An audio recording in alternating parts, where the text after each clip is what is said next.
Hello everyone, my name is Giraton and welcome to Bakugan Advance. In this series we cover the more advanced subjects of the card battle game Bakugan Battle Planet. In today's episode we will be covering the basics of how to build a solid deck. The bullet points for this episode are the following.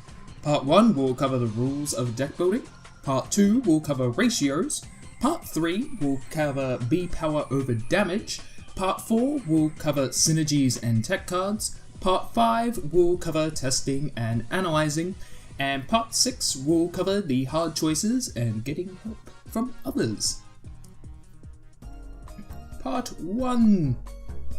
Bakugan Battle Planet has a huge variety in how you can build your decks, but there is a small set of rules you must abide by to build one.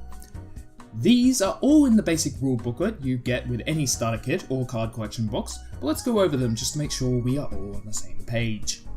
A deck contains 3 Bakugan each, and their character cards are exactly 40 additional main deck cards.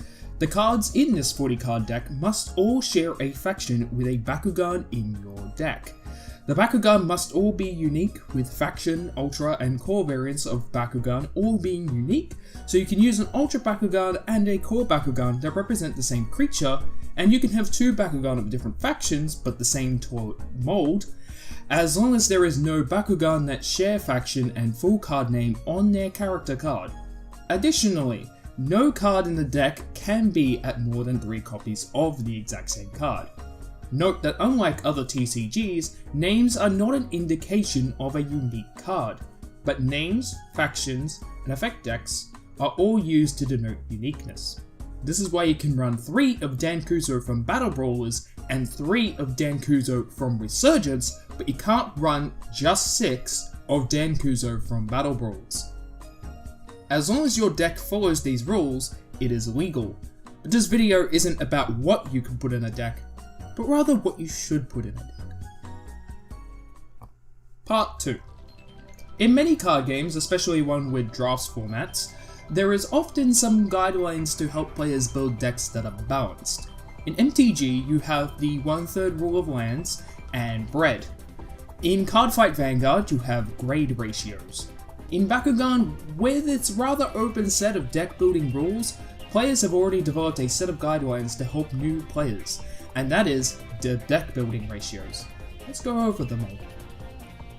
First of all, we have to understand that during the game of Bakugan, you can play whatever card is in your deck as long as you can pay the energy cost, and in the case of Evos, you have the Bakugan you're evolving from. The faction doesn't matter once the game begins. This means you can use any amount of each faction in your deck. Thus, you want to use the most efficient cards in your total card pool in an optimal deck, not for each faction. Keep this in mind moving forward. Most decks use the following ratios of card types: 3 to 6 flips, 22 to 29 action cards, 5 to 9 Evo cards, and 0 to 6 hero cards. However, a better way at looking at these ratios for some people and decks is 3 to 6 flips, 5 to 9 Evos, fill the deck with everything else. Hero cards don't really have any hard recommended numbers at the moment, since most players simply evaluate them next to actions. Some decks use no heroes, some use a lot. Hero cards are simply considered alongside the strategy and synergies of the deck, so for the purposes of ratios, consider them like you would actions. Next up we have cost ratios. Each card has an energy cost, and the lower the cost, the easier the card is to use.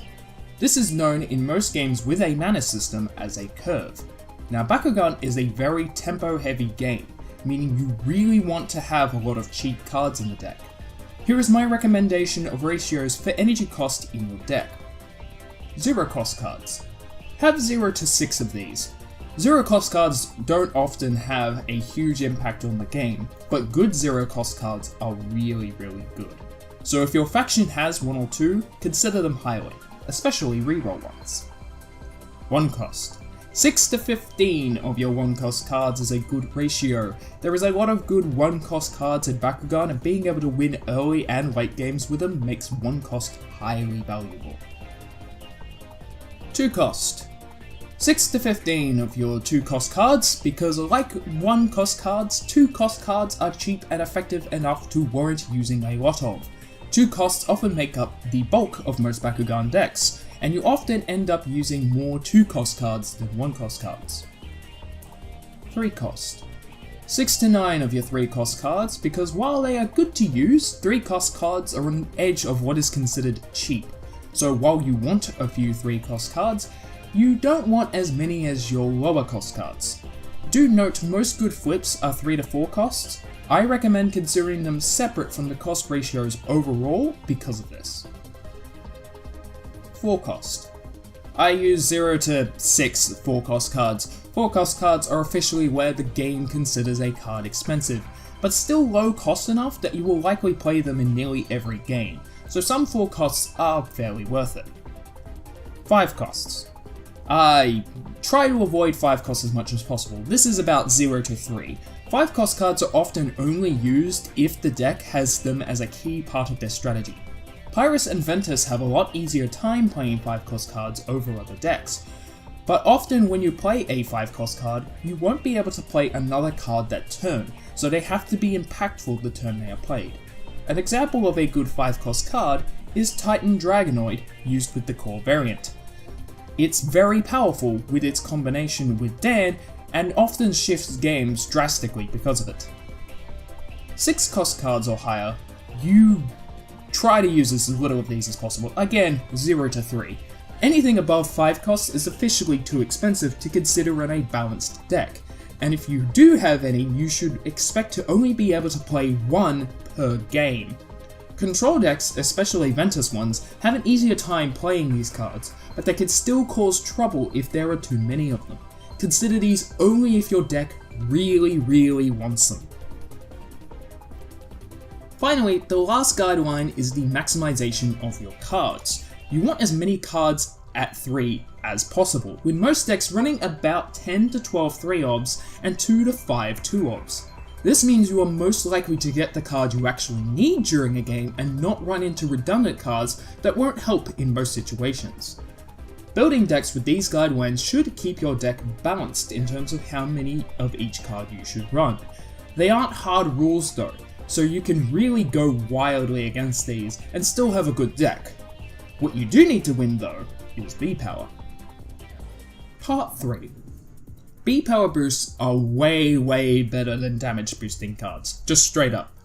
Most decks competitive players are using don't even have any damage boosting main deck cards unless it is Might of Syndius or Mac, and there is a very good reason for this. In a game of Bakugan, damage doesn't do anything if you don't win the B-Power fight. When building a deck, you should never consider if your opponent will miss their roll, because when you are playing in tournaments, they won't.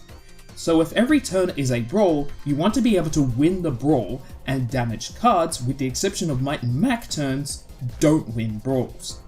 They are what most players of TCGs will call win more cards. Cards that help you win the game faster but don't do anything if you are losing. And when decks are meant to be equal in power, you could be winning or losing at any time. Now do note this is focused at balanced decks. Aggro decks are not currently super relevant in competitive play, but should a player build a deck built around their ability to roll bash their opponent's Bakugan away from the matrix and still open, or more cards like Might and Mac are released to allow an aggro deck to avoid B-Power fights, then damage cards might become more relevant. But for the purposes of building a balanced deck like this video is trying to teach you how to do, avoid damage boosting cards. This applies somewhat to the Bakugan as well. It's why I always focus on how much B-Power Bakugan has in any of my unboxings, as a higher B-Power Bakugan means less B-Power boosts I have to give to win the fight. Under that same idea, you should also consider what cores the Bakugan can bring. Aquos Pivarian is a fairly weak Bakugan with only 400 B, but it comes with 2 Magic Shield cores, and Magic Shields, if you're using the best ones, are 650 B power boosts. So the total power of an Aquos Pivarian before cards is often 1050 B, and that's a solid start to the fight. However, if you have a goal in mind for your deck, you may want to consider more the base power of your Bakugan. Chaos Pandox Ultra has a unique ability to count the cores of your other Bakugan are holding as attached to it on Evo.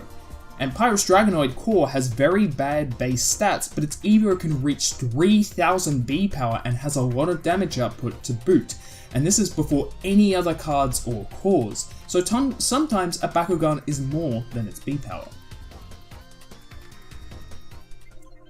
Part 4! Synergy is the concept of two or more things working together with their own unique attributes to make something more than the sum of its parts. And it's this concept that makes TCGs exciting and fun, and Beyblade while we're at it. An example of a synergy in Bakugan is how Greater Water Boost is a zero cost card that only gives 100B, but when used with a flow card, it makes Boost a way more effective card, as the zero cost means you can play your flow card very easily. Synergy is where a deck goes from just any old deck that anyone can build and play to a deck that is unique and powerful. Combos are synergies often of more than two cards that all tie into a power, effect, or set of effects that often greatly shift the situation into the combo's favour. An example of a combo would be how low cost and self-discard cards can power up Fury cards. Combos are things decks often have to build around to get to work, hence combo decks, while synergies are things within any deck that help a deck achieve their win condition. Tech cards are cards that don't directly affect the win condition of the game, like a B power boosting card, but do something to help your deck's win condition or disrupt your opponent's. It's a very broad term, and it's also sometimes used as a term to refer to cards people add to their deck that they wouldn't be considered core to it, but can help in specific matchups or do something the deck would otherwise not be able to do. Examples of tech cards would be removal cards like One with Nature, reroll cards like Quickfire, or cards that search like Dark Fortune. Often combos are made up of tech cards as they perform the actions needed to fulfill a combo, but just as often tech cards disrupt the opponent's combos. You often want a few tech cards, particularly of the disruption and consistency boosting variety, to help your deck achieve its win condition before the opponent. Part 5. Once you have your deck, it's time to get it tested and seek feedback. Most players give their decks a few games before showing it to people, but sometimes you don't have that luxury, so showing it to others after building an initial list, or even before starting, is a way to go. Please be prepared for harsh criticism though. There are those who will be kind, there will be those who will be blunt, and there will those who will straight up be assholes. If you have a good group though, you can often get the best advice that way. There are groups in the description for talking with other players if you would like to join one. If you are up to testing though, here is a recommended process for doing so. First of all, find some lists of some popular decks, often referred to as meta decks. Once you have those lists, proxy the decks. Proxying is the process of making representations of the cards and using those representations to test. Proxy cards are often not legal in tournaments, but it's a great tool to learn and test decks with, especially before buying new stuff. I use printouts of the cards and slide them in with my spare cards I'm not otherwise using in sleeves to proxy cards. With these proxy decks, pit them against your new deck you want to test by playing games with them with either yourself or with a friend, but instead of rolling the Bakugan, simply place them on the optimal cores each player would want to roll on. This way you can test how your deck works when both you and your opponent are playing optimally and hitting all your rolls, and this will tell you if your deck is ready, because if it's able to keep up with the meta decks in this situation, then congratulations, you have made a great deck. If your deck is in any trouble though, write down on a notepad what is going wrong. Is your opponent's B power too high for you? Are certain cards not working together well enough, or are you simply not drawing the cards you need? Stuff like this will help you find the parts of your deck that need improvement, and hopefully tell you what kinds of cards you are missing. The more decks you use to test, the better. Part 6. Sometimes you will be stuck on what to actually change about your deck. Sometimes you really just want to run something, but that something isn't actually working out that well. Sometimes you come to a tough decision. Well, when it comes to deciding if you should cut or change something in your deck that you may not want to, decide if you are making this deck to compete in high level tournaments, or if you just want to play among friends or a local shop tournament. If the latter, you can afford to keep the non-optimal stuff in your deck. You are, after all, playing for fun, not to win as many games as possible. Sometimes having the silly or non-optimal cards can help you have more fun, and in the end, that's better for you as a game player. However, if you are going to a tournament to win a prize, and you want the best chance to win that prize, maybe you spent a lot of money going to this tournament, took off time of work or school to go, then unfortunately you do have to cut what isn't working. Now, if you are stuck on what to change because you don't know what is better, this is where you definitely seek out help. Find others to talk to, discuss what works and what doesn't work, and let them help you decide. You will never make a perfect deck, because even if you do, that deck is likely being used by a lot of other people, so you will have to be able to win against them. But you can optimize yours, and often the collective is better than the individual at weeding out flaws in the design. You don't know that the door you're making by yourself says pull when it wants to be pushed till someone goes to actually pull it, and that's the purpose of testing and having other people review your work.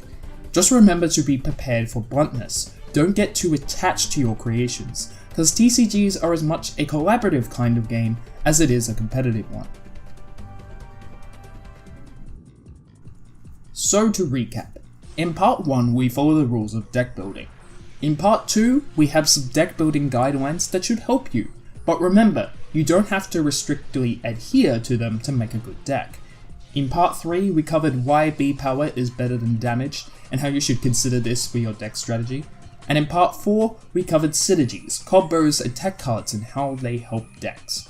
In part 5, we covered how to test your new deck, and in part 6, we covered how to ask for help to make those tough final decisions.